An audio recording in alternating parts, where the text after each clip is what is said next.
लद्दाख पर line of actual control पर चीन और भारत के बीच में अभी भी तनाव बना हुआ है, लेकिन अब उम्मीद जो है सब जागी हुई है शनिवार को लेफ्टिनेंट जनरल के स्तर की होने वाली बैठक पर। लेफ्टिनेंट जनरल स्तर की बैठक भारतीय और चीनी सेनाओं के बीच पहली बार हो रही है किसी भी सीमा विवाद को निपटाने के लिए, वरना जब भी कोई सीमा विवाद होता था तो दूसरे जो मेजर जनरल लेवल की बैठक होती थी या फिर ब्रिगेडियर लेवल की बैठक लाइन ऑफ एक्चुअल कंट्रोल पर मीटिंग पॉइंट पर होती थी। 1962 में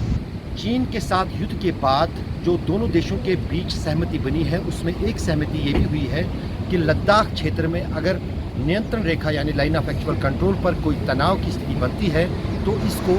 बॉर्डर मीटिंग पॉइंट पर ही सुलझाया जाएगा दोनों सेनाओं के बीच में। यहाँ ये जगह बनाई गई है त्रिशूल में,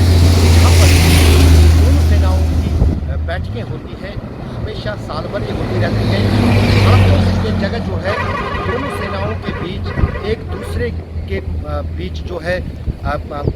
बड़े दिनों पर या फिर ख़ास मौक़ों पर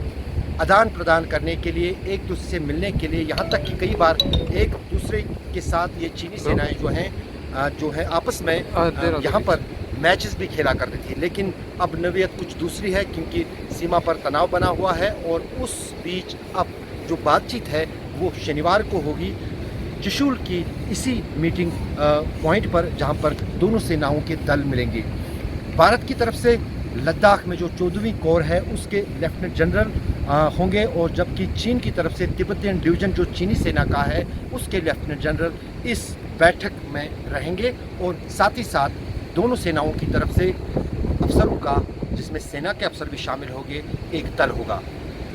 लेकिन अगर देखें तो कहीं ना कहीं जिस अंदाज से अब की बार चीन और भारत के बीच में लाइन ऑफ एक्चुअल कंट्रोल पर तनाव बढ़ा है वो काफ़ी समय के बाद पहली बार देखा जा रहा है कि चीन इस तरह की आक्रामकता जो है वो सीमा पर दिखा रहा है।